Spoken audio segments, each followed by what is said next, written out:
The text was already sent. Elena Rossi stared at her phone screen, her stomach dropping like an elevator with cut cables. The little delivered notification mocked her from beneath the photo, a photo that was supposed to go to her best friend Maya for approval, not to whoever Mr. DeLuca was in her contacts. She zoomed in on the image with shaking fingers. There she was, in her black lace bralette and the confident smirk she'd practiced 12 times in the mirror. The lighting was perfect. The angle was flawless. And it was now in the hands of a complete stranger. "No, no, no, no," she whispered, her voice rising with each repetition. But let's rewind. Because 20 minutes earlier, Elena Rossi had been having the worst week of her 26 years on this planet. It started when her ex-boyfriend Jake posted a photo on social media, him and his new girlfriend at some rooftop bar, looking annoyingly happy. The same girlfriend he'd sworn was just a coworker 3 months ago when Elena caught them having coffee together. Elena had been lying on her worn couch in her Brooklyn studio apartment, still in her waitress uniform from the cafe, eating ice cream straight from the container while her cat Milo judged her from the windowsill. "He moved on in like 5 seconds," she muttered to Milo, who yawned in response. Her best friend, Sophia, had texted, "Girl, post something hot. Show him what he's missing. You're a whole snack and he's out here eating garbage." Elena had laughed, but the idea stuck. Not to actually send it to Jake, she had some dignity left, but maybe just to prove to herself that she still had it. That breakup weight she'd been worried about? She'd actually lost 5 pounds from stress and forgetting to eat. Silver linings. So she'd changed into the black lace bralette she bought on sale and never wore, let her dark hair fall in waves over her shoulders, and angled her phone just right. The photo was tasteful, confident, a little dangerous. She looked like someone who definitely had her life together and wasn't eating cookie dough for dinner 3 nights a week. She typed a message to Maya. "Be honest. Too much? Or just enough to make me feel like I'm winning at life?" Except she didn't send it to Maya. Her phone had auto-corrected to M. DeLuca, a contact she didn't even remember adding. Probably from some work thing. Or maybe when she'd grabbed the wrong phone at the cafe last month during the lunch rush. The message delivered at 9:47 p.m. on a Friday night. Elena's first instinct was to unsend it, but her phone was 2 generations old and that feature didn't exist in her digital universe. Her second instinct was to throw her phone into the Hudson River and start a new life in Canada. Instead, she did what any panicking 26-year-old would do. She sent 7 follow-up messages in rapid succession. "Oh my God. Wrong person. I am so sorry. Please delete that. This is so embarrassing. I meant to send that to my friend. Please pretend you never saw that, I'm begging you." Then she waited. 1 minute, 2 minutes, 5 minutes. Nothing. Maybe they were asleep. Maybe they'd already deleted it. Maybe they were a decent human being who understood accidents happen. Elena exhaled slowly, setting her phone face down on the coffee table. "It's fine," she told Milo, who had moved to the back of the couch and was aggressively grooming himself. "They probably don't even care. It's just a photo. People send way worse things by accident." Her phone buzzed. She grabbed it so fast she nearly dropped it. The response was short, just 3 words. "Interesting choice of lighting." Elena's blood turned to ice water. Across the city, in a sleek Manhattan penthouse, Matteo DeLuca set his phone down on the mahogany table and returned his attention to the 4 men sitting across from him. The meeting had been tense, a discussion about territory disputes, shipment routes, and the kind of business that never appeared on tax returns. These men represented interests from Boston, interests that had been pushing boundaries lately. When his phone had lit up with a notification, Matteo had planned to ignore it.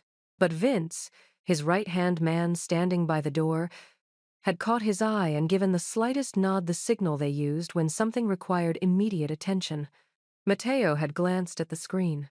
For the first time in 3 years, a genuine smile had threatened to break through his carefully maintained expression. The photo was unexpected.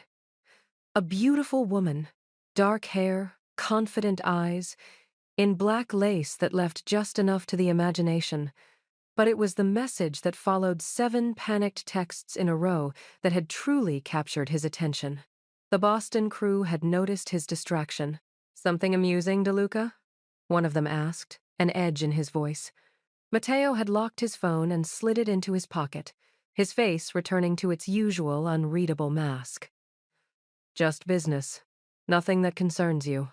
But now, with the meeting concluded and the men gone, Matteo pulled out his phone again. Vince approached, curiosity evident despite his professionally neutral expression. "Problem, boss?" "No," Matteo said slowly, studying the photo again. "The opposite, actually." He forwarded the image to Vince, just the photo, not the messages. Vince's eyebrows rose slightly, which for him was equivalent to shocked speechlessness. "Should I be concerned about a security breach?" "Find out who she is," Matteo said, his tone casual but his interest anything but. "I want a full background by morning. Where she works, where she lives, who she associates with, everything." "You think it's a setup?" Vince asked, immediately shifting into protection mode. Matteo considered this. In his world, beautiful women didn't accidentally send provocative photos. They were weapons, carefully aimed by rivals or ambitious climbers looking to get close to power. But those 7 panicked follow-up messages, the raw, unfiltered terror in them, that felt real. "I don't think so," Matteo said finally. "But I've been wrong before. Check her out." Vince nodded and left the room, already making calls. Matteo sat back in his leather chair, looking out at the glittering Manhattan skyline. He'd been in this business for 15 years, since he was 20 and his father handed him the family legacy along with all its blood and complications. In that time, he'd seen every play in the book: seduction attempts, blackmail, betrayal disguised as loyalty.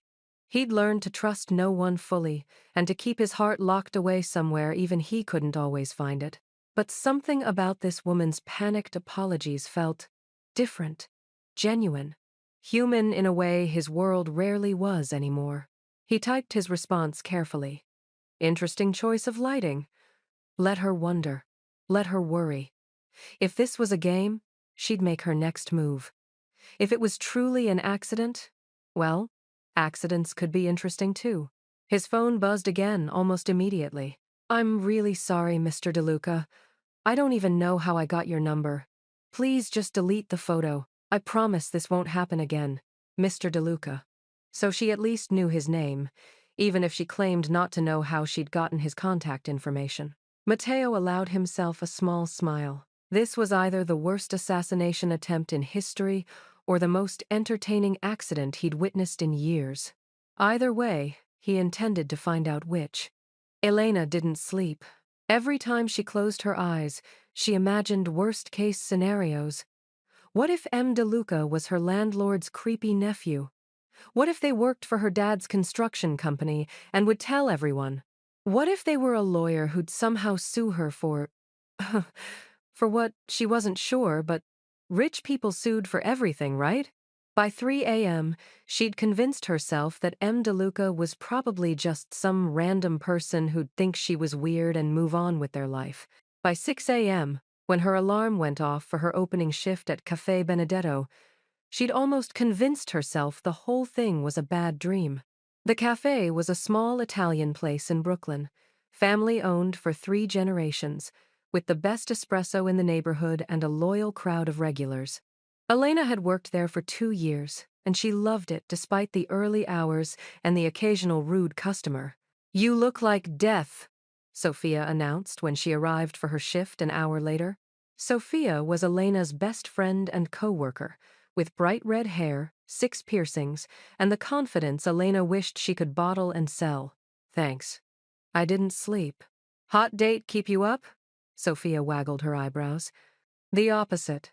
I accidentally sent a sexy photo to a wrong number, and now I'm spiraling." Sophia's eyes went wide. "You did what? Show me!" "Absolutely not. Elena Marie Rossi, you show me right now or I'm putting decaf in Mr. Peterson's order and blaming you." Elena groaned but pulled out her phone. showing Sophia the conversation. Sophia's expression went from amused to concerned. Wait. M. DeLuca, as in DeLuca? What do you mean, as in DeLuca?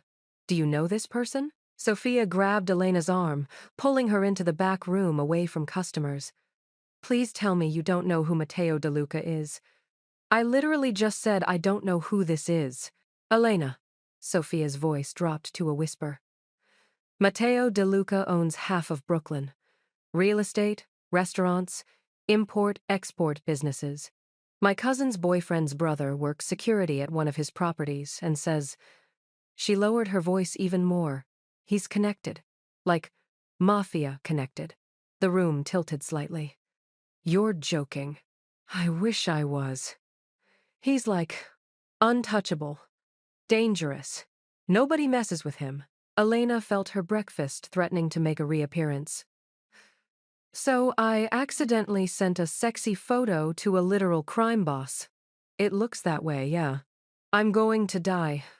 I'm actually going to die. They're going to find me in the Hudson River and my mom will have to identify my body and breathe. Sophia grabbed her shoulders. Look, he responded, right? And he didn't threaten you. That's good. Maybe he thought it was funny? Elena pulled up the message again. Interesting choice of lighting. That doesn't sound angry, Sophia offered. That sounds, I don't know, almost amused? Or it's what mob bosses say before they make you disappear. You watch too many movies. Before Elena could respond, the bell above the cafe door chimed. Through the window in the door, she could see their manager Marco frantically gesturing for them to come back to the front. They rushed out to find the morning rush in full swing, except everyone had gone quiet. A man in an expensive charcoal suit stood at the counter. He was tall, probably mid-30s, with dark hair slicked back and a face that looked like it had been carved from marble. Everything about him screamed money and danger in equal measure. I'm looking for Elena Rossi, he said, his voice smooth and professional. Elena's feet rooted to the floor. Sophia subtly pushed her forward. That's me, Elena managed, her voice barely above a whisper. The man reached into his jacket. Elena's heart stopped and pulled out a business card. Mr. DeLuca requests your presence this evening. 7 p.m. The address is on the card. He placed it on the counter between them. A car will be sent to your residence at 6:45. What? Why? The man's expression didn't change. I don't ask questions. Miss Rossi. I deliver messages. 7 p.m. I suggest you don't be late. Then he turned and walked out, leaving absolute silence in his wake. Elena stared at the card. Heavy stock, embossed lettering. DeLuca Enterprises with an address in Manhattan. Well, Sophia whispered beside her, at least you'll die in a nice suit. Elena would have laughed if she wasn't absolutely terrified. The rest of Elena's shift passed in a blur of anxiety and dropped plates one dropped plate. But it felt like a metaphor for her entire life falling apart. Every customer who walked through the door made her jump. Every time her phone buzzed, she expected it to be a threat or a ransom demand or something equally terrifying. By 2 p.m., when her shift ended, she'd made exactly 3 decisions. 1. She was definitely going to this meeting because ignoring a mafia boss seemed like a worse idea than facing him. 2. She was telling at least 3 people where she'd be, so if she disappeared, someone would know to call the police. 3. She was wearing her most conservative outfit because clearly her current approach to clothing choices was getting her in trouble. You should wear something nice, Sophia argued, as they walked to the subway together. If you're going out, go out looking good. I'm not going out. I'm potentially walking into a murder scene. Same dress code, honestly. Elena made it home by 3 p.m., which gave her 4 hours to completely spiral. She called her older sister, Maria, who lived in New Jersey with her husband and 2 kids. So, let me get this straight, Maria said after Elena explained the situation. You accidentally sent a sexy photo to the mob, and now you're meeting him for what, exactly? I have no idea. Maybe to apologize in person before he kills me? Elena, I love you. But your life is literally a romantic comedy mixed with a crime thriller. This isn't funny. It's a little funny. Look, text me the address and check in every 30 minutes. And for the love of God, don't drink anything he gives you until you see him drink it first. At 6 p.m., Elena stood in front of her closet in her underwear, having tried on and rejected 8 different outfits. Too casual, too formal, too much like she was trying too hard. Not enough like she took this seriously. She finally settled on black pants, a cream silk blouse, and the blazer she'd bought for job interviews but never wore because it made her feel like she was playing dress-up in adult clothes. Her hair went up in a neat bun, minimal makeup, small earrings. She looked like someone who definitely hadn't sent a sexy photo by accident because she was clearly a responsible, put-together adult. The lie helped, even if she didn't believe it. At 6:43, her phone buzzed. Car is downstairs. V. Elena grabbed her purse, gave Milo one last pat, and headed down to the street. The car was exactly what she expected. A sleek black SUV with tinted windows that screamed, "Nothing illegal is happening here. Please don't look too closely." The driver opened the back door. He was the same man from the cafe, still in his suit, still expressionless. "Miss Rossi." "Hi. Are you V?" "Vince," he corrected, gesturing to the car. "Shall we?" Elena climbed in, her heart pounding so hard she was sure he could hear it. The interior was all black leather and tinted windows. As they pulled into traffic, Elena realized she had no idea if she was being taken to a meeting or being kidnapped. "So," she said, trying to keep her voice steady, "do you do this often? Pick up terrified women for your boss?" Vince's eyes met hers in the rearview mirror. "First time for this particular scenario, actually." "That's not reassuring." "Wasn't meant to be reassuring, Miss Rossi. It was meant to be honest." They drove in silence through Brooklyn, across the bridge into Manhattan, and up through streets that got progressively fancier until they pulled up to a residential tower that looked like it cost more than Elena would make in 5 lifetimes. Vince opened her door. "Penthouse. He's expecting you." Elena stepped out onto the sidewalk, looking up at the building that seemed to stretch into the clouds. "Any advice?" she asked Vince, only half joking. He considered this. "Don't lie to him. He respects honesty. And if I'm honest and he doesn't like what I say, then it was nice knowing you, Miss Rossi." He was definitely joking. Probably. Elena walked into the lobby, gave her name to the doorman who was clearly expecting her, and stepped into an elevator with mirrors on all sides.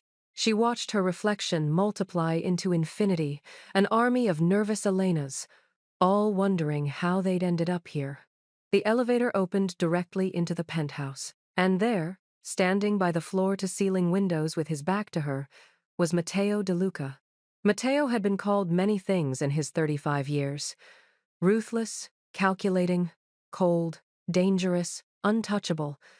No one had ever called him curious. Curiosity was a weakness in his world, a crack that enemies could exploit. Yet here he was, curious about a waitress who'd accidentally sent him a photo. When Vince had delivered his report that morning, it had been disappointingly mundane. Elena Marie Rossi, 26, born and raised in Brooklyn. No criminal record. No connections to rival families. No debt beyond student loans and some credit card bills. She worked at a cafe, lived alone with a cat, and according to social media, had recently broken up with a boyfriend who worked in marketing and didn't deserve the angry paragraph she'd almost posted before deleting it. She's nobody, Vince had concluded. Civilian. No connections. Which made the photo even more fascinating.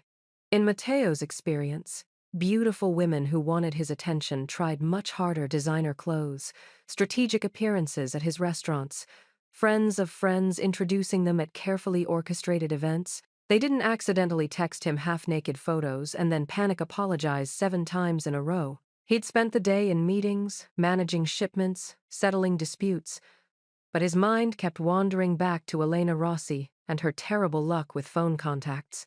By 5 p.m., he'd made a decision that surprised even himself. he'd meet her. Not because he thought she was a threat, Vince's report had been thorough, but because something about her chaotic authenticity intrigued him in a way nothing had in years. Now, standing by the window as the elevator announced her arrival, Matteo composed his expression into something neutral. Not threatening, but not welcoming either. He heard her hesitant footsteps on the marble floor. "Mr. DeLuca?" Her voice was smaller than he'd expected. He turned. The photo hadn't done her justice. In person, Elena Rossi was striking dark eyes that were currently wide with fear, olive skin, full lips pressed together nervously.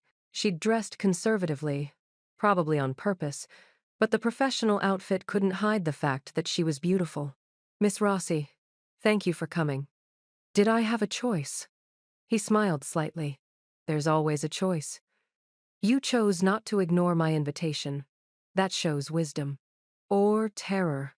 Sometimes they're the same thing." He gestured to the seating area. "Please, sit." She moved like she was walking toward an execution, perching on the edge of an armchair as if ready to run at any moment.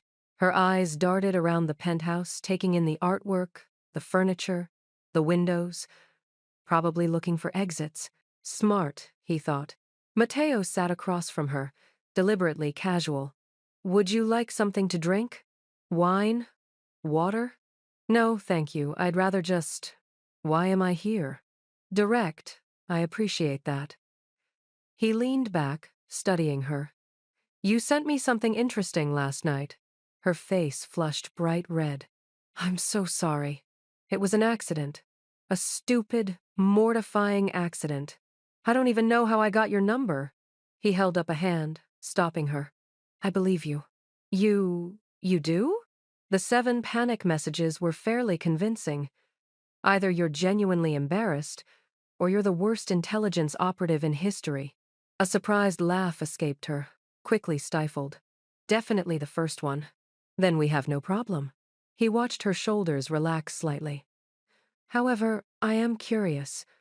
The photo was meant for someone else?" "My best friend. I was going to ask if it was too much, or..." She stopped, seemingly realizing she was over-explaining to a crime boss. "It doesn't matter.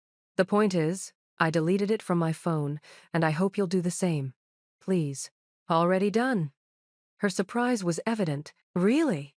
"I'm not in the habit of keeping compromising photos of innocent women, Miss Rossi. Despite what you may have heard about me." "I haven't heard anything about you." The lie was obvious, but he let it pass. "Then let me be clear. You're not in danger from me. You're not in trouble. You made an honest mistake. And as far as I'm concerned, we're even." "We're even?" "You gave me the most entertainment I've had in months." Those panicked texts were genuinely amusing. She stared at him like he'd grown a second head. "You're joking." "I rarely joke, Miss Rossi. But when I do, I commit to it." Another involuntary smile crossed her face, this one lasting a fraction longer. "So that's it? You just wanted to meet me to say we're good?" "Not entirely." Matteo stood, walking to the bar and pouring himself a scotch. "I wanted to meet the woman brave enough or foolish enough to accidentally proposition a stranger and then apologize profusely instead of pretending it never happened.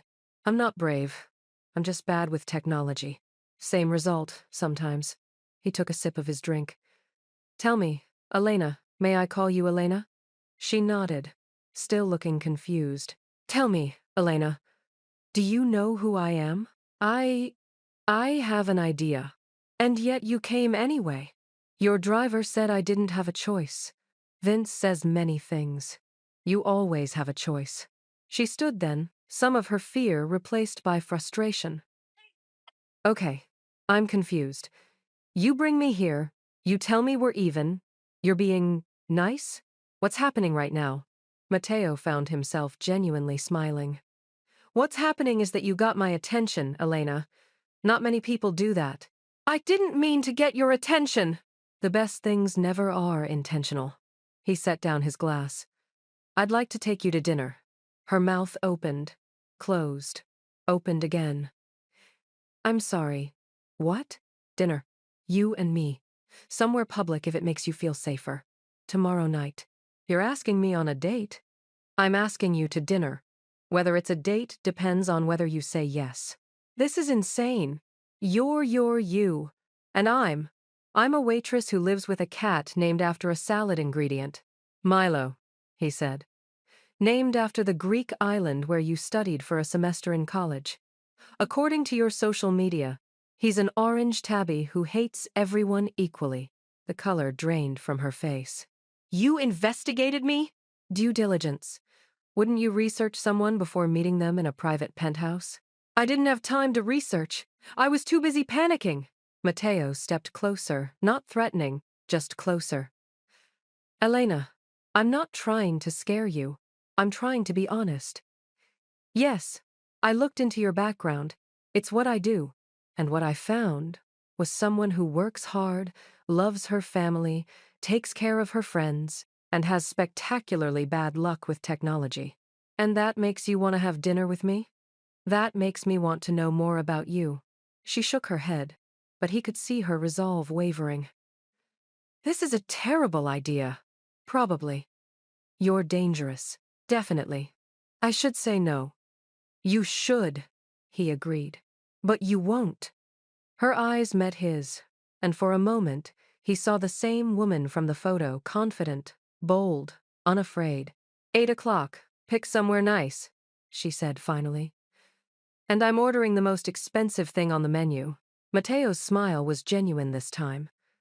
I wouldn't expect anything less. Elena left Mateo's penthouse in a daze, her mind spinning.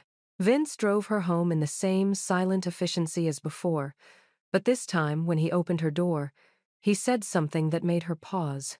He hasn't smiled like that in 3 years. What? My boss. He hasn't genuinely smiled since his sister died. Until tonight. Before Elena could respond, Vince was back in the driver's seat, pulling away from the curb. She climbed the stairs to her apartment, unlocked the door, and immediately collapsed on her couch. Milo jumped up beside her, demanding attention. I have a date, she told the cat, with a literal mafia boss. What is my life? Her phone buzzed with a text from Sophia. Oh my God, are you alive? Elena typed back. Alive. He asked me to dinner. 3 dots appeared. Disappeared. Appeared again. I'm sorry, what? Dinner. Tomorrow. I said yes. Elena, Marie Rossi, are you insane? Probably. But he was actually kind of charming. Charming?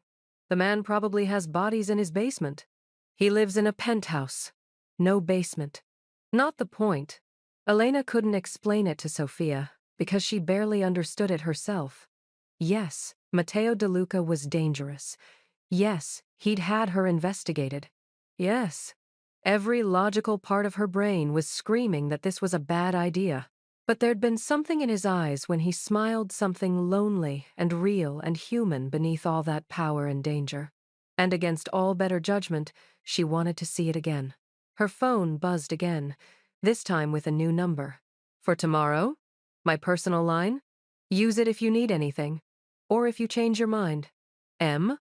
Elena saved the number, her heart doing complicated things in her chest.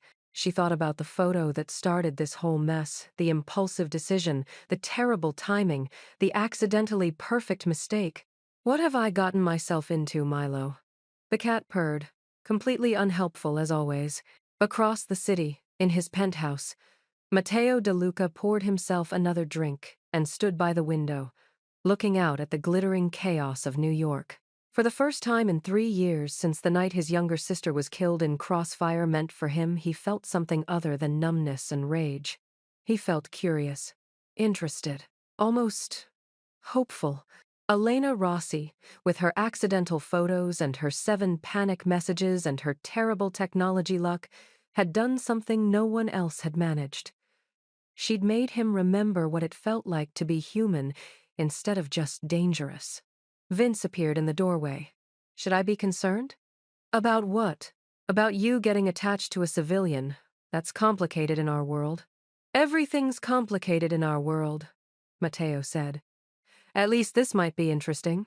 Vince was quiet for a moment. She's not like the others. I know. If your enemies find out, they won't. Mateo's voice hardened. Make sure of it. Already on it, boss. After Vince left, Mateo pulled up Elena's photo again, not the accidental one, but the one Vince had included in his report. A candid shot from her social media, laughing with friends at a restaurant, her face bright with joy. He hadn't lied when he said he'd deleted the other photo. But this one he kept, because something told him Elena Rossi was about to change everything.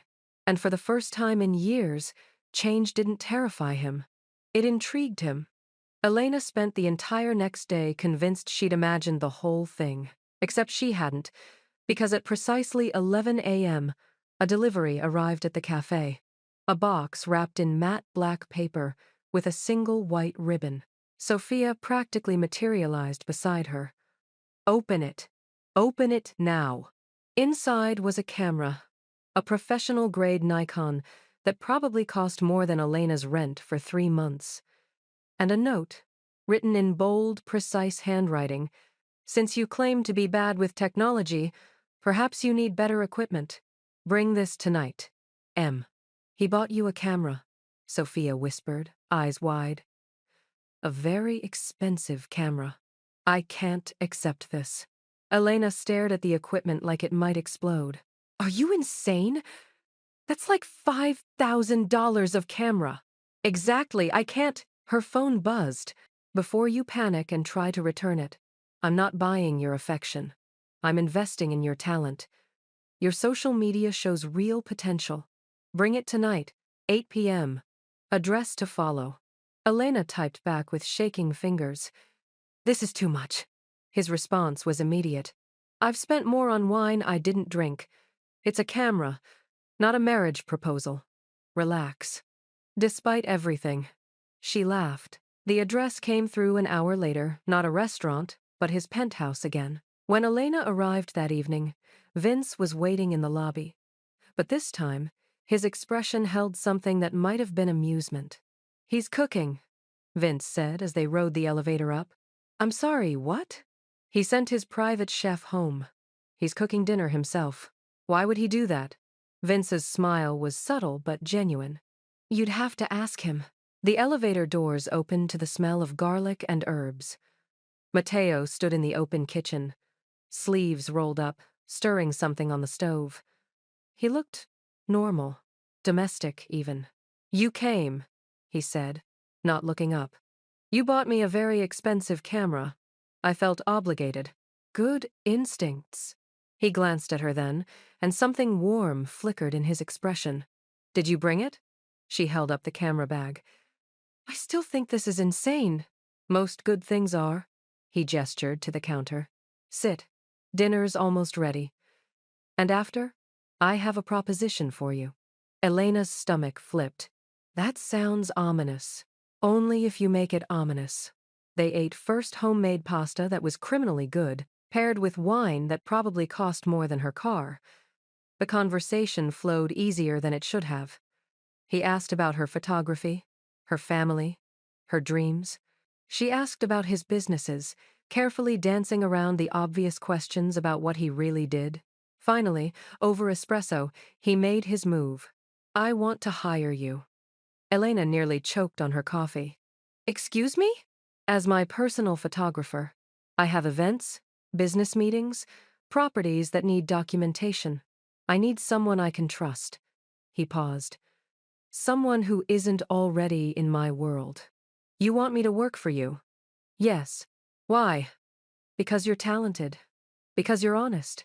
And because, he hesitated, just for a moment, I'd like an excuse to see you more often without it feeling like I'm stalking you. The honesty of it caught her off guard. I have a job. Keep it. This would be freelance. A few events a month, maybe some property shots. I'll pay you triple your cafe wages for a quarter of the hours. That's a lot of money.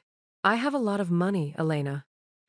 And I'd rather spend it on someone whose company I enjoy than on another overpriced consultant who'll tell me what I already know. She studied him, trying to find the catch. And if I say no? Then we finish our coffee, I have Vince drive you home, and we go back to being two people who shared an amusing story about a mistaken photo. He met her eyes. But I hope you'll say yes.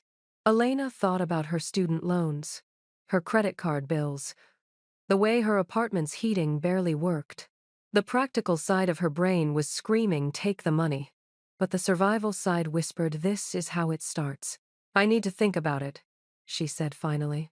Matteo nodded, no disappointment in his expression. Fair enough. Take the weekend. Let me know Monday. As Vince drove her home later, Elena caught his eye in the rearview mirror. Is this real? She asked. The job offer? With my boss, everything is real. He doesn't play games, Miss Rossi. He either wants something or he doesn't. And right now, Vince's eyes held a warning. He wants you around. The question is whether you're smart enough to understand what that means. Elena swallowed hard. And what does it mean? It means you're under his protection now, whether you take the job or not. Which also means you're a target for anyone who wants to hurt him. The words hung heavy in the car. So I'm damned if I do, damned if I don't. Welcome to his world, Miss Rossi. Elena said yes. Not immediately, she made him wait the full weekend like she'd promised, mostly to prove to herself that she still had some control over this situation. But Monday morning she texted him. When's the first event? His response came within seconds. Saturday. Black tie. I'll send a dress. I can buy my own dress. I know, but I enjoy buying you things. Humor me. The dress arrived Thursday, a stunning emerald green gown that probably cost more than her entire wardrobe combined. Sophia literally screamed when Elena showed her. You're living in a romance novel, Sophia declared. A very dangerous, very expensive romance novel. It's just a job. Babe, he bought you a dress. This is not just a job. Saturday evening, Elena stood in front of her mirror, barely recognizing herself. The dress fit perfectly, which meant he'd somehow figured out her exact measurements without asking. That should have been creepy, but instead it felt attentive. Vince arrived at 7 sharp. The event was at a high-end gallery in Chelsea. All marble floors, contemporary art, and people who looked like they'd never set foot in a place without valet parking. Elena clutched her camera like a lifeline. Matteo found her within 30 seconds of her arrival. You look, he stopped, and something unguarded crossed his face. Stunning. The dress does most of the work. The dress is just fabric, Elena. You make it stunning. Before she could respond, a man approached, older, silver-haired, with the kind of smile that didn't reach his eyes. Matteo, so good to see you. His gaze slid to Elena. And who is this lovely creature? Elena Rossi, my photographer. Matteo's hand settled on the small of her back, light but possessive. Elena, this is Vincent Calabrese. He owns several hotels in the city. Photographer, Vincent repeated, his tone suggesting he didn't believe that for a second. How artistic. Elena felt the insult under the compliment, but forced a smile. I like to capture honest moments. You'd be surprised what people reveal when they think no one's watching. Vincent's smile tightened. Matteo's hand pressed slightly firmer against her back, approval, or maybe warning. If you'll excuse us, Matteo said smoothly, guiding Elena away. Once they were out of earshot, she exhaled. Did I just offend someone important? You just made Vincent Calabrese, a man who once had someone's car crushed for parking in his spot, slightly uncomfortable. That's impressive. Is he going to have my car crushed? You don't have a car. Valid point. Matteo's smile was genuine. Just be careful. Not everyone here appreciates honesty the way I do. The rest of the evening was a masterclass in navigating danger disguised as sophistication. Elena photographed the event while watching Matteo work the room's smooth handshakes, quiet conversations in corners, the kind of business that never got written down. She was adjusting her lens when she accidentally bumped into a woman in a white dress, nearly spilling the woman's champagne. I'm so sorry. The woman's expression turned ice cold. Do you have any idea how much this dress costs? I know. I'm sorry. It was an accident. Accidents have consequences. The woman's voice dropped dangerously low. Especially for people who don't belong. Elena's mouth went dry. Then Matteo was there, appearing like he'd materialized from shadows. Isabella. His voice was silk over steel. I see you've met Elena. Isabella's expression shifted instantly, fear flickering behind the anger. Matteo, I didn't realize she was with you. Now you do. He didn't raise his voice, didn't change his pleasant expression. But something in his tone made Isabella take a step back. Elena is under my protection. I trust that won't be a problem. Of course not. My apologies. Isabella disappeared into the crowd. Elena's hands were shaking. What just happened? You just learned that my world has rules you don't know yet. He took her elbow gently, steering her toward a quieter corner. Are you okay? I almost got murdered over champagne. She wouldn't have murdered you. Threatened, maybe. But murder requires my permission in this city. He said it so casually that Elena laughed a slightly hysterical sound. That's not comforting. It should be. It means you're safe as long as you're with me. And if I'm not with you? His expression darkened. Then don't bump into women in expensive dresses. Monday morning, Elena was working her usual shift at Cafe Benedetto when the impossible happened. Matteo De Luca walked through the door. Without Vince, without security. Just him, in dark jeans and a casual button-down, looking like a regular person who definitely didn't run half the criminal enterprises in New York. The entire cafe went silent. Sophia froze mid-pour, creating a small cappuccino waterfall on the counter. Marco, their manager, looked like he might faint. And Mr. Peterson, their crankiest regular who complained about everything, suddenly decided his coffee was perfect and he should probably leave. Matteo walked straight to the counter, his eyes finding Elena's. I'd like a coffee, please. Elena's brain short-circuited. You want coffee? It is a cafe. That's typically what people come here for. Right. Yes. Coffee. What kind? Surprise me. You seem like someone who knows her way around espresso. Sophia elbowed her hard in the ribs, a clear signal to move. Elena fumbled with the espresso machine, her hands shaking slightly as she pulled a shot. She made him a cortado, simple, clean, the kind of drink that showed off the espresso without pretense. Matteo took a sip, and his eyebrows rose slightly. This is excellent. We have good coffee here. You have excellent coffee here. Why didn't you tell me you worked at the best cafe in Brooklyn? Because you already had me investigated. I assumed you knew. He smiled. Fair point. He took another sip, then glanced around the cafe. May I sit? Or is that going to cause problems? You being here is already causing problems, Elena said under her breath. But sure. Sit anywhere. He chose a small table by the window, and for the next hour, he just sat there, reading a newspaper, drinking coffee, looking perfectly normal. Except nothing about this was normal. Every customer who came in did a double take. Marco kept wiping down the same counter over and over, his eyes darting nervously toward Matteo. And Sophia kept texting Elena from 5 feet away. Why is he here? Is this romantic? I'm freaking out. Finally, during a lull, Elena walked over to his table. You're scaring my manager. I'm just having coffee. You don't just have coffee. People like you don't just show up at random cafes. People like me. He set down his newspaper. What kind of person am I, Elena? She lowered her voice. The kind who makes everyone nervous just by existing. Not you, though. I'm terrified of you. No, you're not. He leaned back, studying her. You're cautious. You're smart. But you're not terrified. If you were, you wouldn't have taken the job. You wouldn't have told Vincent Calabrese that you capture honest moments. And you certainly wouldn't be standing here telling me I'm scaring your manager.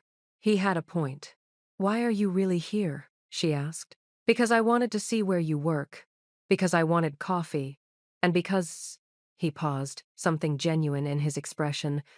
Because I wanted to do something normal. Pretend for an hour that I'm just a guy who likes good espresso and interesting company. The honesty of it disarmed her completely. You're not just a guy, she said quietly. I know. But for 1 hour, I'd like to pretend. So Elena let him. She brought him a second coffee, then a third. She introduced him to Mrs. Chen, their regular who always ordered a latte with extra foam. She showed him the terrible painting on the back wall that the owner refused to take down. And for 1 hour, Matteo De Luca wasn't a mafia boss. He was just a man who laughed at bad art and left a $100 tip on a $15 coffee bill. 2 weeks later, Elena found herself in Matteo's home office at midnight, editing photos on her laptop while he worked through paperwork at his desk. This had become their routine. After events, she'd come back to edit while the images were fresh, and he'd work on whatever mysterious business kept him up at ungodly hours. They didn't always talk. Sometimes they just existed in comfortable silence, the kind that felt oddly intimate. Tonight, Elena was humming without realizing it some pop song that had been stuck in her head all day. She was slightly off-key, and she only noticed when Matteo's pen stopped moving. She looked up to find him watching her, an expression on his face she couldn't quite read. Sorry. Was I humming? Terribly, he said. But he was smiling. I'm a photographer, not a singer. Clearly. He set down his pen, leaning back in his chair. What song is that supposed to be? I don't actually know. It's been in my head for like 3 days and I can't remember the lyrics. So you're just humming random notes and hoping for the best. That's my entire approach to life, honestly. Matteo laughed, not a polite chuckle, but a real, genuine laugh that transformed his entire face. The sound was so unexpected that Elena just stared. What? He asked, still smiling. You laughed. Like, actually laughed. I do that sometimes. Not like that, you don't. I've seen you smile at events. This was different. From the doorway, Vince's voice cut through. Boss, we have... He stopped, taking in the scene. His eyes widened almost imperceptibly. I'll come back. Vince? But Vince was already gone. Matteo shook his head. He's never going to let me hear the end of that. End of what? I'll tell you when you're older. Elena threw a pen at him. He caught it without looking, which was annoyingly impressive. How do you do that? She asked. Years of people throwing things at me. Literally or metaphorically? Both. She returned to her editing, but the moment stuck with her. The way he'd laughed, the way Vince had looked surprised, the way all of this was starting to feel less like a job and more like something she couldn't quite name. Elena? She looked up. Matteo was watching her again, but this time his expression was serious. You know this can't be just a job forever, right? Her heart stuttered. What do you mean? I mean, he stood, walking around the desk toward her. I mean that I hired you because I wanted you close. But I keep you close because I enjoy your company. And somewhere between the accidental photo and the terrible humming, that stopped being professional curiosity and became something else. Elena's mouth went dry. Matteo, you don't have to say anything. I'm not asking for anything. I just wanted you to know where I stand. And where do you stand? He stopped in front of her chair, close enough that she had to tilt her head back to meet his eyes. Dangerously close to breaking my own rules about getting attached to civilians. The word attached hung between them, heavy with implication. I should probably be smart and walk away, Elena whispered. You should. But I'm not going to. His smile was slow and devastating. I know.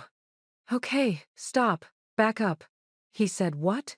Elena was having coffee with Sophia at their favorite diner, trying to process the previous night's conversation. She'd told Sophia the edited version that Matteo had admitted he liked having her around, but Sophia was reading between every single line. He basically admitted he has feelings for me, Elena said, pushing her pancakes around her plate. The mafia boss has feelings for you. Girl, this is literally a Wattpad story come to life. It's not a Wattpad story. It's my actual life, and I have no idea what I'm doing. Sophia leaned forward, her expression shifting from teasing to serious. Okay, real talk. How do you feel about him? Terrified. Besides, terrified? Elena thought about Matteo's laugh, the way he looked at her when he thought she wasn't paying attention. How he'd shown up at the cafe just to feel normal for an hour.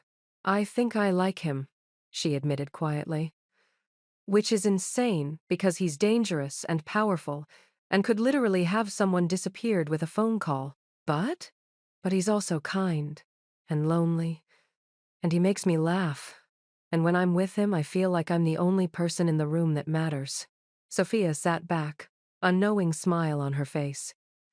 You sent him your body by accident. Now he wants your heart. That's really dramatic. Is it, though? Think about it. He could have any woman he wants.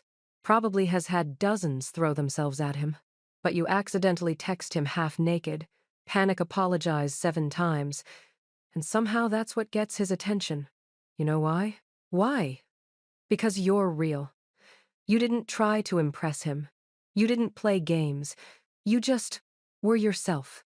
And that's what he fell for. Elena felt her chest tighten.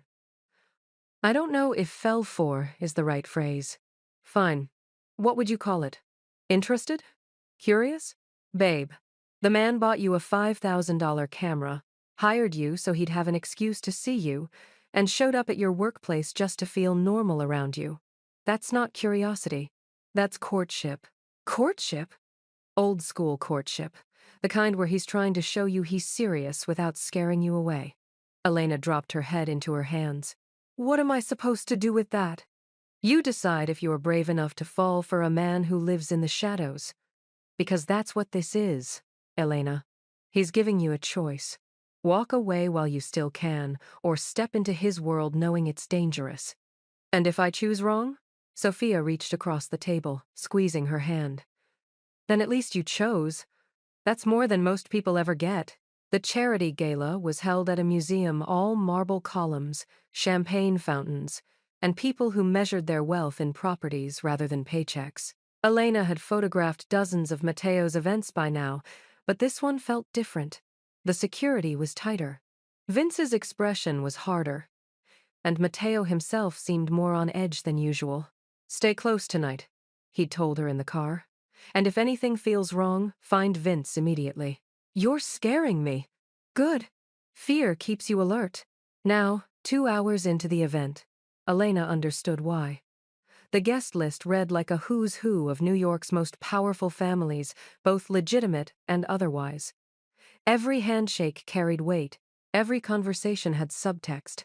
She was photographing a group near the sculpture garden when she noticed something odd. 3 men, standing too close to one of the exits, not talking to anyone, just watching. Watching Matteo. Elena's instincts, the same ones that had kept her safe in sketchy neighborhoods and bad relationships, screamed warning. She caught Vince's eye across the room and tilted her head slightly toward the men. Vince's expression didn't change, but he moved. The next few minutes happened fast. One of the men started walking toward Matteo, hand moving inside his jacket. Elena didn't think. She just moved. She stepped directly into the man's path, camera raised like she was taking a photo, and accidentally bumped into him hard enough to knock him off balance. "Oh my God, I'm so sorry," she said loudly, drawing attention from everyone nearby. The man's hand came out of his jacket empty now, but she'd seen the handle of a gun. By then, Vince and 2 other security members had surrounded them. The man was escorted out for being intoxicated, along with his 2 friends. No scene, no drama. Just a quiet removal that most guests didn't even notice. But Matteo noticed. He found Elena in a quiet hallway 10 minutes later, his face unreadable. "That was incredibly stupid," he said, his voice tight. "You're welcome? You could have been hurt. So could you. There was a gun." "I know there was a gun, Elena. I saw it." His composure cracked, genuine fear breaking through. "You walked straight toward an armed man to protect me. Do you have any idea how reckless that was?" About as reckless as asking a civilian to photograph your events when you knew there'd be danger?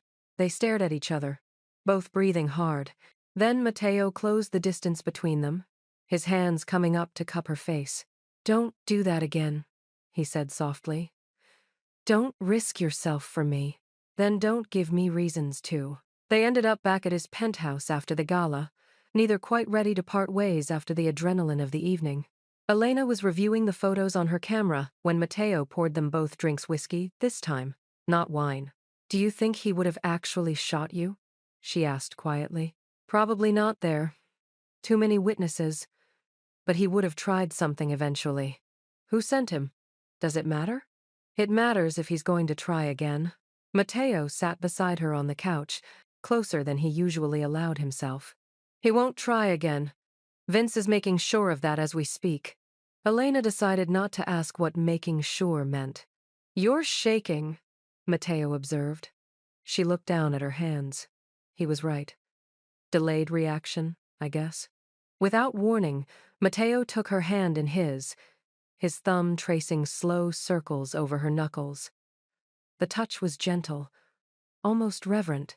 "Thank you," he said quietly. "For tonight. For seeing the danger when I was distracted." "You're never distracted." "I am when you're in the room." The admission hung between them, honest and vulnerable. Elena turned her hand over, lacing her fingers through his. "This is a really bad idea, isn't it?" "Terrible idea. You're dangerous." "I am." "Your life is dangerous." "It is." "I could get hurt." "You could." His grip on her hand tightened. "But I would burn down half this city before I let that happen." The intensity in his voice made her shiver not from fear, but from something else entirely. "Matteo, tell me to let go," he said, his eyes searching hers. "Tell me you want to go home and forget this. Tell me I'm crazy for thinking someone like you could want someone like me. Tell me anything, and I'll listen." Instead, Elena leaned forward and kissed him. It was soft at first, tentative, a question rather than a statement. But when Matteo responded, his hand sliding into her hair, the kiss deepened into something that felt like falling and flying at the same time. When they finally pulled apart, both breathless, Matteo rested his forehead against hers. "You have no idea how long I've wanted to do that," he whispered. "Since the photo? Since you walked into my penthouse looking terrified but refusing to let it show." Elena laughed softly. "I was definitely terrified." "I know. That's what made it brave." They stayed like that for a long moment, the city glittering through the windows behind them, two people from completely different worlds choosing each other despite every logical reason not to. "I'm not going to lie to you," Matteo said finally. "My world is dangerous. People who want to hurt me will try to use you. You'll have protection the best I can provide, but there are no guarantees." "I know. And you're still here. I'm still here." His smile was genuine and unguarded. "Then I'm the luckiest dangerous man alive." Elena kissed him again, softer this time, sealing whatever decision they'd both just made. Across the room, Vince appeared in the doorway, saw them, and quietly backed out again, a small smile on his usually stoic face. For better or worse, Elena Rossi had just stepped fully into Matteo De Luca's world, and neither of them was entirely sure if it was the beginning of something beautiful or something that would destroy them both. Maybe it would be both. The photo that was meant for her friend changed everything. Now Elena's caught between two worlds, and the man who could destroy her is the same one she's falling for. What happens when his enemies find out? Comment below if you think Elena made the right choice, and smash that subscribe. 3 weeks after their first kiss, Elena started noticing the car. A black sedan, different from Matteo's fleet, parked across from the cafe in the morning. The same car outside her apartment building at night. Once could be coincidence. Twice was suspicious. 3 times was a pattern. She mentioned it to Vince when he picked her up for an event. "What kind of car?" "Black sedan. Maybe a Toyota?" "I'm not great with car models." Vince's jaw tightened. "License plate?" She rattled it off. She'd memorized it on day 2 of noticing the car. Stay in public places until I tell you otherwise, Vince said, his tone leaving no room for argument. And I'm assigning someone to you. Assigning someone? Like a bodyguard? Like someone who makes sure you stay alive. Within an hour, a woman appeared at the cafe. She was maybe 30, athletic build, with sharp eyes that tracked every customer who walked through the door. She ordered a coffee, sat in the corner, and proceeded to read a book like she had all day. Sophia leaned close to Elena during a lull. Is that woman with the espresso watching you? Yes. Why is there a woman watching you? Because someone else was watching me first. Sophia's eyes went wide. This is officially too much mafia for me to handle before noon. That evening, Matteo showed up at her apartment unannounced. Elena opened the door to find him flanked by two men she didn't recognize, his expression darker than she'd ever seen it. Pack a bag, he said without preamble. Hello to you too. Elena, I'm serious. Pack a bag. You're staying at my place until we figure out who's following you. I'm not leaving my apartment because of some car. It's not just a car. He stepped inside, closing the door behind him while his men stayed in the hallway. The sedan belongs to the Calabrese family. Vincent's nephew has been watching you for 2 weeks. The name clicked. Vincent Calabrese, the man from the gallery who'd looked at her like she was an insect. Why would he be watching me? Matteo's expression was grim. Because you matter to me. Which makes you leverage. The word hung in the air, cold and calculating. So this is what you meant, Elena said slowly. When you said people would try to use me to hurt you. Yes. And the solution is, what? I become a prisoner in your penthouse? The solution is you stay somewhere I can protect you while Vince handles the Calabrese problem. Handles, Elena repeated. What does that mean, exactly? It means you don't need to worry about the details. Matteo, please. The word was quiet, almost desperate. Please just pack a bag and trust me. I can't. He stopped, his composure cracking slightly. I can't lose you because I was careless. The raw honesty in his voice made her chest ache. 20 minutes later, Elena was in Matteo's SUV with a duffel bag, Milo in a carrier, and a growing sense that her life had just shifted into something she couldn't control. Living with Matteo was different than Elena had imagined. Not the luxury part that she'd expected. The penthouse had a guest room that was bigger than her entire apartment, with a bed so comfortable she briefly considered never leaving it. No, the different part was how. Domestic it was. Matteo worked from home most days, his office door open so he could see when she moved through the apartment. They had breakfast together, usually just coffee and whatever pastries his assistant had delivered. He asked about her photography projects, she asked about his businesses, and he answered the parts that wouldn't incriminate her if questioned. It felt like playing house, except the house came with armed guards and bulletproof windows. 5 days in, Elena found Matteo on the balcony at 2 a.m., staring out at the city with a glass of whiskey. Can't sleep? She asked, wrapping her cardigan tighter against the cool air. Never could. Not since he stopped. Since your sister? He glanced at her, surprised. Vince told you? He mentioned it once. That you hadn't smiled in 3 years until you met me. She moved to stand beside him. Do you want to talk about it? For a long moment, she thought he wouldn't answer. Then? Her name was Gabriella. She was 22, bright, reckless, wanted nothing to do with the family business. His voice was carefully controlled. She was leaving a restaurant when a rival family decided to send me a message. Wrong place, wrong time. Matteo, I'm so sorry. I turned my back for 5 minutes. That's all it took. He took a sip of whiskey. After that, I promised myself I wouldn't let anyone get close enough to be used against me. No attachments. No vulnerabilities. What changed? He turned to face her fully. You. You and your accidental photo and your 7 panic messages. You made me curious. Then you made me laugh. Then you made me care. He reached out, tucking a strand of hair behind her ear. And now you're the biggest vulnerability I have. Elena's breath caught. Is that why you brought me here? To control your vulnerability? I brought you here because the thought of something happening to you makes me want to burn down the entire city until I find who's responsible. His hand cupped her cheek. You're not a vulnerability, Elena. You're the only thing that makes me feel human. And that's more dangerous than any gun. She leaned into his touch, her heart aching with the weight of his confession. I'm scared, she admitted. Good. So am I. What do we do? We figure it out. Together. He kissed her forehead gently. I've survived this long by being smarter than my enemies. I'm not going to stop now. 2 days later, everything fell apart. Elena was editing photos in Matteo's office when Vince burst in, his expression thunderous. Behind him were two tech specialists she'd seen around but never spoken to. We have a problem, Vince said, his eyes on Matteo but his tone suggesting Elena was part of that problem. What kind of problem? The kind where Miss Rossi's phone has been transmitting data to an outside server for the past 2 months. Elena's blood ran cold. What?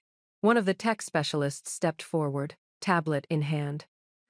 Someone installed spyware on your phone. It's been recording conversations, tracking your location, and copying your messages. That's impossible. I would have noticed. It's sophisticated software, the specialist continued. Looks like it was installed remotely through a corrupted link. Would have required access to your contacts and browsing history.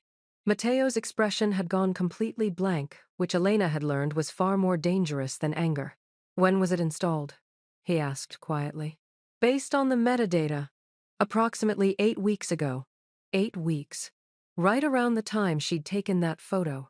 Right around the time she'd accidentally sent it to Matteo. Who has access to the server receiving the data? Matteo's voice was ice. The specialist hesitated, glancing at Vince. Tell me. It's registered to a law firm, Hartley and Associates. The primary user is, he pulled up a file, Jake Morrison. He's her ex-boyfriend, Matteo finished, his eyes sliding to Elena. The one you were trying to make jealous with the photo. Elena felt like the floor had dropped out from under her. No, Jake's just a marketing guy. He wouldn't. Jake Morrison is a junior associate at a law firm that represents the Calabrese family, Vince said, his tone flat. He's been feeding them information for months. The room spun. You're saying Jake planted malware on my phone? That the photo was she couldn't finish the sentence. The photo was bait, Matteo said softly, dangerously. You were supposed to send it to me, so they could track our connection, use you to get information. No. Elena stood, her hands shaking. No. I didn't know. I swear I didn't know. But you did send it. Accidentally or not, you opened the door. Matteo, please, get out. The words were quiet but absolute. What? Get your things and get out of my apartment. Vince will drive you home. You can't seriously think I was in on this. I don't know what to think. His control finally snapped, voice rising. I don't know if you're innocent or if you're the best actress I've ever met. What I do know is that since you walked into my life, I've had a security breach. My rivals have been watching my every move, and people I care about are in danger. Tears burned Elena's eyes. I would never hurt you. You already have. His expression was carved from stone. You made me believe someone could be genuine in this world. That was my mistake, not yours. Matteo. Vince. Get her out of here. Vince moved forward, his expression apologetic but firm. Miss Rossi, please. Elena grabbed her bag with shaking hands, tears streaming down her face. Milo meowed from his carrier, sensing her distress. At the elevator, she turned back one last time. Matteo stood with his back to her, hands braced on his desk, the line of his shoulders rigid with anger and, if she wasn't mistaken, pain. I didn't know, she whispered. I swear I didn't know. He didn't respond. The elevator doors closed, and Elena's world shattered. The next 3 days were the worst of Elena's life. She called in sick to work, ignored Sophia's increasingly frantic texts, sat on her couch in the same pajamas for 72 hours, while Milo judged her from various perches around the apartment. Her phone, her traitorous, corrupted phone, sat on her coffee table like evidence at a crime scene. The tech specialist had wiped it clean before she left, but Elena couldn't bring herself to touch it. Jake had used her, planted malware on her phone, waited for an opportunity, and when she'd drunkenly decided to take that stupid photo, he'd probably celebrated his luck. And Mateo thought she was in on it. The worst part was understanding why. In his world, trust was currency, and she'd accidentally spent his without knowing the cost. On day 4, Sophia physically broke into her apartment. "You look terrible," Sophia announced, setting down bags from the deli. "Thanks. That's helpful. When was the last time you showered?" "I don't know. What day is it?" "Thursday. Babe, you need to tell me what happened. You've been radio silent for days. Mateo's people aren't coming into the cafe anymore, and there's a rumor going around that the Calabrese family is about to go to war with the DeLucas." Elena's head snapped up. "What? You haven't seen the news?" Sophia pulled out her phone, showing Elena a headline. "Brooklyn real estate moguls in escalating feud." The article was carefully worded, nothing explicit, but the subtext was clear. The Calabrese and DeLuca families were heading toward open conflict. "This is because of me," Elena whispered. "What happened?" So Elena told her everything. The spyware, Jake's betrayal, Mateo's accusation, the way he'd looked at her like she was just another person trying to use him. Sophia listened, her expression growing darker with each detail. That absolute, she bit off the curse. Jake did this? Jake, the mediocre boyfriend who couldn't figure out how to load a dishwasher? Apparently, Jake is a lot more competent than either of us realized. And Mateo thinks you were part of it. Can you blame him? From his perspective, I'm either the world's unluckiest woman or a really good spy. Sophia was quiet for a moment. Then, "You need to fix this." "How?" "He won't talk to me. I tried calling, his number's blocked. I went to his building, security turned me away." "Then you go bigger. You find proof that you're innocent. You figure out exactly what Jake did and why, and you bring Mateo evidence he can't ignore." "Sophia, I'm not a detective." "No, but you're a photographer. You see things other people don't, and you're in love with him, which means you're not going to just give up because it's hard." Elena opened her mouth to deny the love part, but the words stuck in her throat. Because Sophia was right. Somewhere between the accidental photo and the midnight editing sessions, between the cafe visit and the first kiss, Elena had fallen completely, irrevocably in love with Matteo DeLuca, and she'd be damned if she let Jake Morrison destroy that. Elena's plan was simple. Confront Jake, record the conversation, and get him to admit what he'd done. It was not a good plan. Sophia had pointed out approximately 17 ways it could go wrong, but it was the only plan Elena had. She'd tracked Jake down to his usual bar, a pretentious place in Manhattan where lawyers went to feel important. She'd dressed carefully, worn a wire okay. It was just her phone set to record in her pocket, but still, and prepared a speech about closure. What she hadn't prepared for was the black van that pulled up beside her 3 blocks from the bar, or the men who grabbed her before she could scream, or the cloth pressed over her face that smelled chemical and wrong and made the world go fuzzy at the edges. Her last conscious thought was, Mateo was right. I should have stayed away. When Elena woke up, her head was pounding and her wrists were zip-tied to a metal chair. The room was dark, concrete walls, a single bulb hanging from the ceiling. Very generic kidnapping location, which would have been funny if she wasn't actively terrified. She's awake. A man stepped into the light. Older, well-dressed, with cold eyes that held no mercy. Vincent Calabrese. "Miss Rossi, so glad you could join us." Elena's mouth was dry, her voice hoarse. "If you're trying to scare me, it's working." "Good. Fear means you're smart." He pulled up a chair, sitting backward on it like they were having a casual conversation. "Do you know why you're here?" "Because I'm leverage against Mateo." Partially, but mostly because you're a problem. See, we installed that spyware expecting useful information business deals, shipment routes, financial records. Instead, all we got was you and DeLuca having dinner, you and DeLuca kissing, you and DeLuca playing house like a couple of teenagers. Sorry to disappoint. His hand cracked across her face before she saw it coming. Pain exploded through her cheek. You're a complication, Vincent continued calmly. You've made Matteo DeLuca the most ruthless man in New York, soft, distracted. He broke protocol to keep you safe. That's information we can use. Elena tasted blood. He doesn't want me anymore. He kicked me out 3 days ago. We'll see.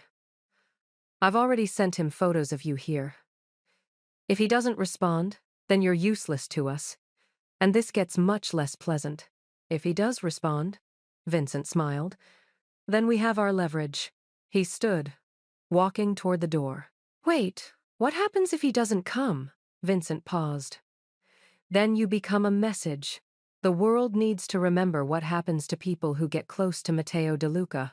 The door slammed shut, leaving Elena alone in the dark with her fear and the faint hope that maybe, just maybe, Matteo still cared enough to come. Matteo DeLuca had been called a lot of things in his life, but emotional had never been one of them. Until he opened the message with photos of Elena, bound to a chair, blood on her face, terror in her eyes. The phone in his hand cracked under the pressure of his grip. Boss, Vince started. Find her. Matteo's voice was deadly calm.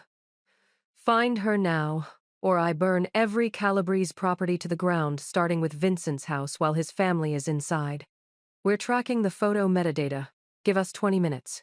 You have 10.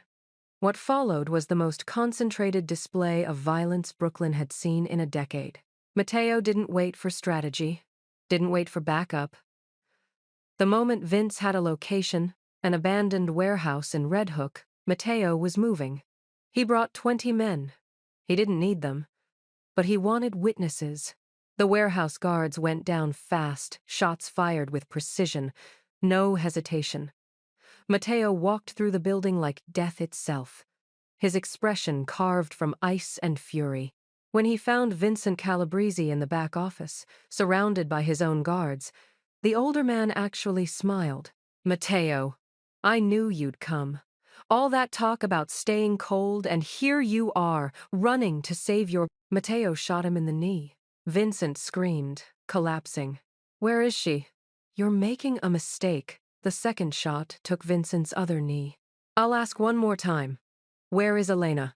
Basement, Vincent gasped. East side. But DeLuca, you need to understand. I understand perfectly. You took something that belongs to me. Matteo left Vincent bleeding on the floor and headed for the basement, Vince and his team clearing the way. The door was locked. Matteo shot out the lock and kicked it open. Elena was there, still tied to the chair, her eyes wide with shock. Matteo. He was across the room in 3 strides, dropping to his knees in front of her, his hands shaking as he cut through the zip ties. Are you hurt? What did they do to you? I'm okay. I'm okay. Her voice broke. I didn't think you'd come. Matteo cupped her face gently, his thumbs brushing away tears. Of course I came. Elena, He stopped, something raw and honest breaking through his usual control. You didn't send me a photo by mistake. You sent me a warning. What? The moment you entered my life, everything changed. That photo wasn't an accident, it was fate telling me to pay attention, to notice you before it was too late. His voice dropped to a whisper. I'm sorry I didn't trust you. I'm sorry I let fear make me cruel. But I swear to you, I will never make that mistake again. Elena let out a sob, pressing her forehead to his. I didn't know about the spyware. I swear I didn't know. I know, Dolcezza. Vince confirmed it. Jake Morrison is already being dealt with. Dealt with? You don't want to know the details. Probably true? Matteo pulled her to her feet, wrapping his jacket around her shoulders. Can you walk? I think so. He kept one arm around her waist as they moved through the warehouse, past the bodies of Vincent's guards, past Vincent himself who was being loaded into an ambulance under heavy police presence. Outside, the night air was cold and sharp, police sirens wailing in the distance. Elena looked up at Matteo, this man who'd just torn through an army to save her, and saw not a monster but someone who'd chosen her over everything else. "What happens now?" she asked. "Now?" Matteo's smile was soft, genuine. "Now I take you home. And I spend the rest of my life making sure nothing like this ever happens again." "Your home or my home?" "Our home," he corrected. "If you'll have me." Elena rose on her toes and kissed him, ignoring the pain in her wrists and face, ignoring the chaos around them, ignoring everything except the fact that she was safe and he was here, and somehow they'd survived. When they pulled apart, she smiled through her tears. "I'll have you. Accidentally and on purpose." Matteo laughed, that real, genuine laugh she'd first heard in his office, and pulled her close. "Best accident of my life," he murmured against her hair. "One photo, one mistake, and everything changed." Elena survived the worst, but can she survive falling in love with the most dangerous man in New York? Drop a team if you're screaming, and hit subscribe because the next chapter is going to blow your mind. Comment below, Team Matteo or Team Run Away while you still can. The meeting was set for neutral territory, an upscale restaurant that both the De Luca and Calabrese families had interests in. Switzerland, in miniature. Matteo had insisted Elena stay at the penthouse with triple security. Elena had insisted she was coming with him. "This is a negotiation between families," Matteo had argued. "It's dangerous. Everything about your life is dangerous. I'm done hiding." Elena had crossed her arms, channeling every ounce of stubbornness she possessed.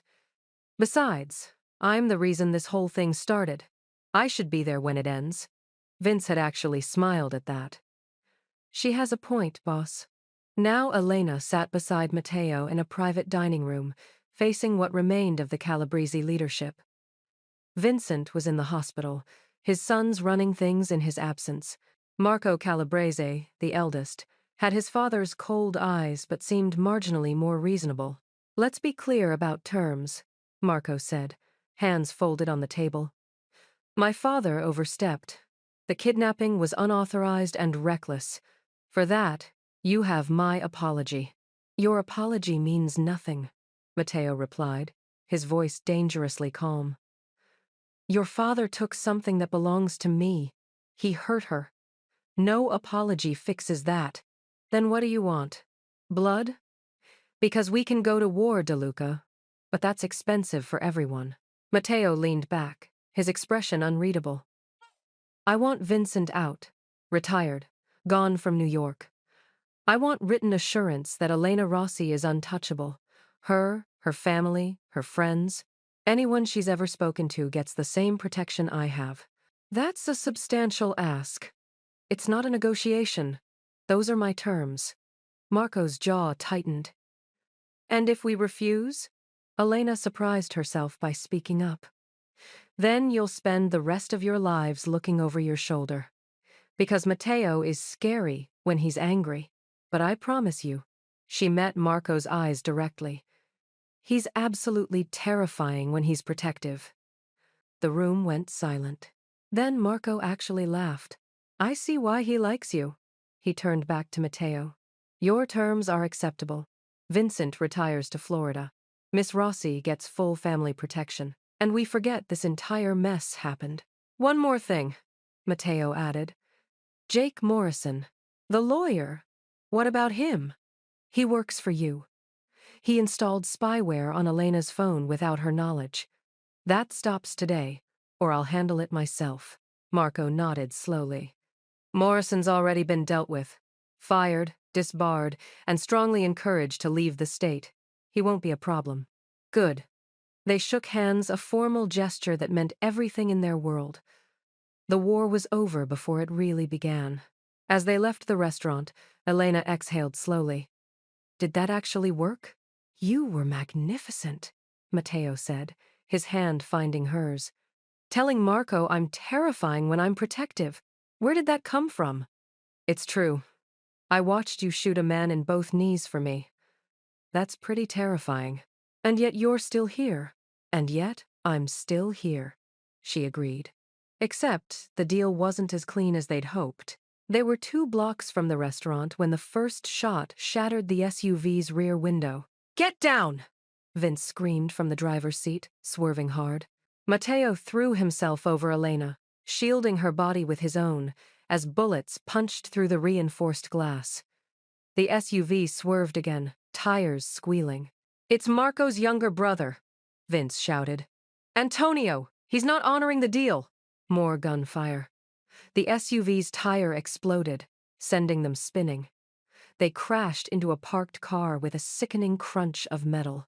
Elena's ears rang. Blood trickled from a cut on her forehead. Matteo was already moving, gun in hand, checking her over frantically. Are you hurt? I'm fine.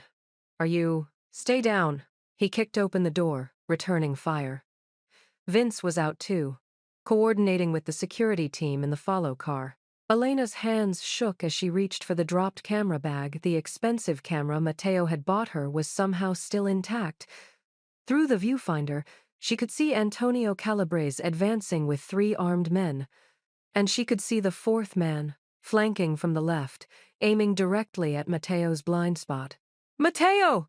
She screamed. Left side! He turned, but not fast enough. Elena didn't think. She grabbed the heavy camera and threw it as hard as she could. The camera hit the gunman square in the face. He stumbled, shot going wild. Matteo took him down with 2 shots. The remaining attackers scattered when police sirens wailed in the distance. Antonio disappeared into an alley, but Vince was already on his phone, coordinating pursuit. Matteo turned to Elena, his eyes wide with something between shock and admiration. Did you just throw a $5,000 camera at an armed man? You bought me that camera. I figured you could buy another one. He laughed, actually laughed, and pulled her into his arms despite the chaos, despite the blood, despite the approaching sirens. You saved my life. We're even now. Not even close, Dolcezza. Not even close. 3 hours later, after police statements and Vince's extensive cleanup, Elena and Matteo finally made it back to the penthouse. They were both exhausted, covered in cuts and bruises, running on pure adrenaline. Matteo's security team had swept the entire building. Milo was fed and content. The world outside was handled. Inside, they were just 2 people trying to process what they'd survived.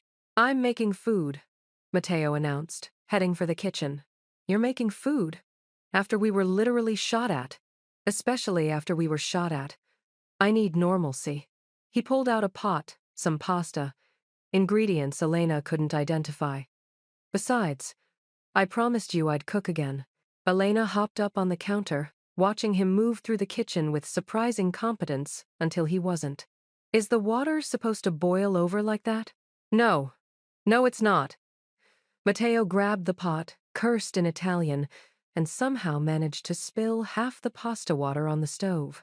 Need help? I've got this under control. You're literally on fire right now. He looked down. The dish towel had caught flame. That's fine. Totally intentional. Elena grabbed the fire extinguisher, spraying the small fire while trying not to laugh. You run a criminal empire but can't make pasta? I have people for pasta. Apparently not tonight. By the time they actually sat down to eat, the pasta was simultaneously burnt and undercooked, the sauce was more salt than anything else, and they were both laughing so hard they could barely breathe. This is terrible, Elena managed between giggles. It's not terrible. It's rustic. It's a crime against Italian food. I've committed worse crimes. That set them off again. Laughter echoing through the penthouse until tears streamed down both their faces. When they finally calmed down, sitting on the kitchen floor surrounded by their disaster meal, Matteo reached over and tucked a strand of hair behind Elena's ear. I can't remember the last time I laughed like this, he said softly. Before your sister? Before everything. His thumb traced her cheekbone gently. You make me remember what it's like to be happy. Not just content or satisfied. Actually happy. Even when I'm mocking your cooking? Especially then. They kissed. Soft and slow. Tasting like burnt pasta and possibility. Later that night, Elena found Matteo on the balcony again, his thinking spot, she'd learned. She wrapped a blanket around her shoulders and joined him, the city lights twinkling below like fallen stars. Can't sleep? She asked. Too much on my mind. Want to talk about it? He was quiet for a long moment. Then, after Gabriella died, I told myself I was done. Done feeling. Done caring. Done being vulnerable. He turned to face her. I built walls so high, I forgot what the world looked like from the other side. And then I accidentally texted you a sexy photo. And then you accidentally broke down every single wall in one night. His smile was bittersweet. I never expected to feel anything again, Elena. I'd made peace with being empty. With being the cold, ruthless person everyone believed I was. You're not empty. I was. Until you. He took her hands in his. I'm sorry for pushing you away when I found out about the spyware. I was scared, terrified. Actually, that you were too good to be true. That I'd finally let someone in and they'd destroy me. I would never. I know. I know that now. But fear makes us stupid. And I was very, very stupid. He raised her hands to his lips, kissing her knuckles gently. I'm sorry I hurt you. I'm sorry I didn't trust you. And I'm sorry I ever made you doubt how much you mean to me. Tears pricked Elena's eyes. You came for me. When I was taken, you came for me. That's all I needed to know. I would burn down the entire world to keep you safe. Let's maybe aim for less arson and more burnt pasta? He laughed, pulling her close. Deal. The next morning, Matteo made coffee while Elena fed Milo. It was domestic and sweet, and everything she'd never expected from falling for a mafia boss. But then he set down his mug, his expression turning serious. Elena, we need to talk. Her stomach dropped. Those words never meant anything good. Okay. Last night, you almost died. Again. Because of me. Because of my world. He ran a hand through his hair. And I realized that no matter how much security I provide, no matter how many deals I make, as long as you're with me, you'll be in danger. Matteo, let me finish. He moved closer, taking her hands. I can't live in a world where you're not in it. But I also can't live with myself if something happens to you because of me. So I'm giving you a choice, a real choice, with no pressure. What kind of choice? Freedom or my world? You can walk away. I'll make sure you're protected, financially supported, safe.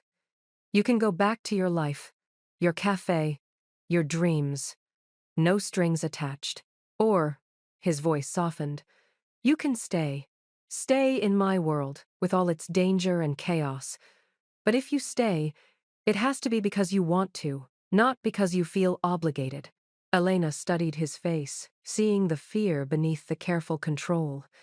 He was terrified she'd leave. Can I ask you something first? Anything. When you look at me, what do you see? He seemed surprised by the question. I see someone brave enough to throw a camera at a gunman. Someone who makes me laugh at burnt pasta. Someone who looked at the monster everyone fears and decided to stay anyway. That's who I am, Matteo. I'm not some fragile thing that needs to be protected from the world. I'm the woman who chose you, knowing exactly who and what you are, and I'm choosing you again right now. She squeezed his hands. But I have conditions. Relief flooded his expression. Name them. 1. I keep my job at the cafe. I like my life, my friends, my normalcy. Your world doesn't get to swallow all of that. Done. 2. You don't make decisions about my safety without consulting me. I'm not a child or a possession. I'm your partner, which means equal say. Agreed. 3. No more burnt pasta. We're hiring a cook. He actually laughed at that. I think I can manage that. And 4, she stepped closer, her voice dropping. You have to promise me something. What? Promise me that no matter how dangerous things get, no matter how scared you are, you won't push me away again. Because I can handle your enemies, Matteo. What I can't handle is you shutting me out.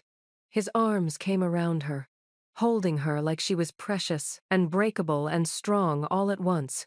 I promise, he whispered against her hair. Never again. Then I'm staying. In your world, on my terms. With burnt pasta and danger and you. Best decision you'll ever make. Second best, she corrected. The first was accidentally sending you that photo. The photography studio was small but perfect exposed brick walls, floor-to-ceiling windows letting in natural light, and enough space for both portrait sessions and her growing collection of urban photography. The sign above the door read Rossi Photography, and Elena still got a thrill every time she saw it. Sophia helped her set up for the grand opening, arranging flowers and making sure the champagne was properly chilled. I still can't believe you actually did it, Sophia said, adjusting a frame on the wall. Your own studio. Living the dream. Silent investor helped, Elena admitted, significantly. By silent investor, you mean your terrifying mafia boyfriend. Fiancé, Elena corrected, holding up her left hand where a simple but stunning diamond caught the light. As of 3 weeks ago, Sophia screamed. You're engaged and you're just telling me now? I wanted to tell you in person. And with the studio opening, everything's been crazy. Show me the ring. Show me right now. Elena laughed, extending her hand. The engagement had been perfectly Matteo, no grand gesture. Just the two of them in the penthouse kitchen, where they'd given up on cooking and ordered takeout. Him getting down on one knee and saying, I want to accidentally be with you for the rest of my life. She'd said yes before he'd even finished the question. The studio's opening was a success. Friends, family, former cafe customers, and a few of Matteo's business associates who were surprisingly supportive. Her sister Maria cried happy tears.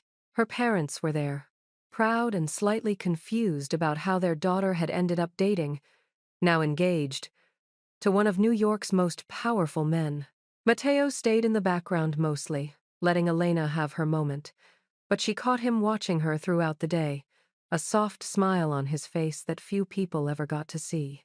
Late in the evening, after most guests had left, Elena found him studying a photograph on her desk framed, slightly faded, the only photo in the entire studio that wasn't her professional work. It was the photo, the accidental one, the one that had started everything. You kept it, Matteo said, surprise in his voice. Of course I kept it. It's part of our story. It's a mistake. It's the best mistake I ever made.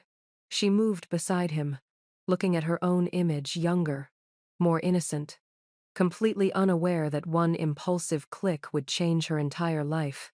This photo brought me you. Why wouldn't I keep it? Matteo wrapped his arm around her waist, pulling her close. A year ago, I was standing in my penthouse, looking at this photo on my phone, thinking it was either a threat or the most interesting accident I'd encountered. And now? Now I know it was fate, disguised as bad technology and worse timing. Elena laughed, leaning into him. So what happens next in our story? Next, we get married. You continue building your empire. I continue running mine. And we figure out how to make a life together that's equal parts chaos and happiness. Sounds perfect. It will be. Accidentally and on purpose. They stood there, surrounded by Elena's photography images of Brooklyn streets, candid portraits, the world as she saw it through her lens, and on her desk, that one special photo, a reminder that sometimes the best things in life come from the most unexpected moments. A wrong number, a panicked apology, and two people who found each other in the most accidentally perfect way possible. From the doorway, Vince appeared, ever the professional. Boss, car's ready when you are. Thank you, Vince. As Elena locked up her studio, She paused to look back one more time. Her name on the door, her work on the walls, her future spread out before her like a photograph waiting to be taken. And beside her, the man who'd started as a mistake and become her everything. Ready? Matteo asked, offering his hand. Elena took it, lacing their fingers together. Ready. They walked out into the New York night, her hand in his. Their story far from over, their future written in accidentally perfect moments. Because sometimes, the best love stories start with a message sent to the wrong person. And sometimes, the wrong person turns out to be exactly right. From accidental text to forever. Elena and Matteo's story proves that sometimes the biggest mistakes lead to the greatest love. Did this ending make you see our why? Drop a love in the comments. And if you loved this story, smash that subscribe button. We've got more mafia romance coming your way. Share this with someone who needs to believe in accidentally perfect love. What was your favorite moment? Comment below. Was it the burnt pasta? The camera throw? The proposal? Let me know. 6 months after the wedding, Matteo walked into the penthouse to find Elena on the couch, laptop open, laughing at something on her screen. What's so funny? She turned the laptop to show him. It was her old phone's message history. She'd backed it up before the tech team wiped it. There, preserved for eternity, were her 7 panicked messages to him from that first night. Oh my God. Wrong person. I am so sorry. I was going through old files for the studio's 1-year anniversary post, she explained. Found these and realized we should probably save them. For posterity. Matteo sat beside her, reading his own response. Interesting choice of lighting. I was so terrified, Elena said, smiling at the memory. I thought you were going to have me killed. I was so intrigued. I thought you were either the bravest or stupidest person I'd ever met. Can't it be both? He kissed her temple. It's definitely both. Elena's phone buzzed with a new message from Sophia. Tell your husband the cafe misses him. He hasn't pretended to be normal in weeks. Sophia wants you to visit, Elena relayed. I'll stop by tomorrow. I do miss their coffee. You miss pretending to be a regular person for an hour. That too. They sat in comfortable silence. Elena's laptop still showing those old messages, the ones that had accidentally changed everything. You know what I just realized? Elena said. What? We never did figure out how you ended up in my contacts as M. DeLuca. I still don't remember adding you. Matteo was quiet for a beat too long. Matteo? Do you remember about 13 months ago, you catered coffee for a business event? My property downtown? Vaguely. There were so many people. I was there. I saw you arguing with your manager about proper espresso technique.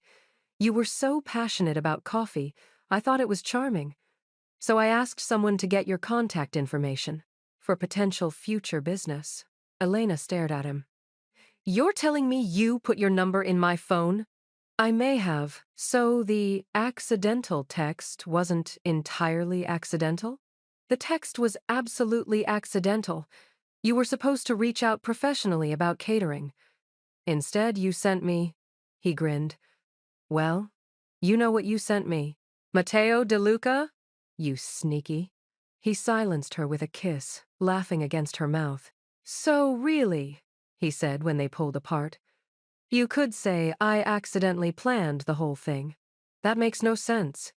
Welcome to our relationship. Elena shook her head, but she was smiling. So this entire time, our accidentally perfect love story was actually you putting your number in my phone and hoping I'd call?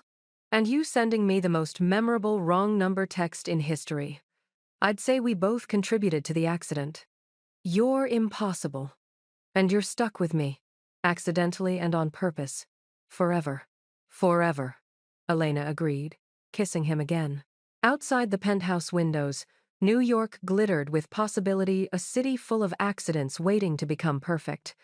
Of wrong numbers that might be exactly right, of moments that change everything with one impulsive click. And in the penthouse, 2 people who'd found each other in the most accidentally perfect way continued writing their story, One photograph, one burnt pasta dinner, one shared laugh at a time, because sometimes the best things in life aren't planned. They're accidentally perfect.